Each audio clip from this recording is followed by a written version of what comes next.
Hai adik-adik, apa khabar semua? Okey adik-adik, kita sebenarnya dah nak hampir habis lagu suku kata bagi geng ayam tau. Tinggal satu je lagi. Apa hurufnya? Iaitu W. Huruf W ni pun sama macam huruf Z. Susah betul nak cari gambar atau perkataan bagi cikgu nak buat gaya khusus setiap suku kata tu. Tapi tak apa, cikgu cuba tau.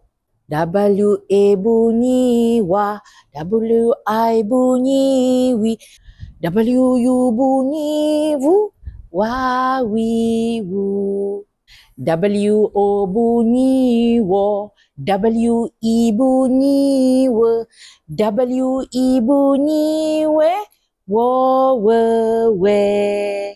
Wa-wi-wu, wo-we-we.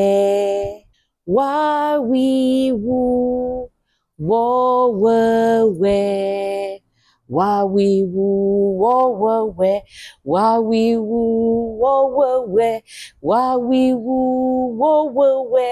Wa-wi-wu, wo-we-we. Wa-wi-wu, wo-we-we. Hai, susah betul. Tapi adik-adik cuba kan? Kita jumpa lagi dalam geng berikutnya. Jangan lupa subscribe.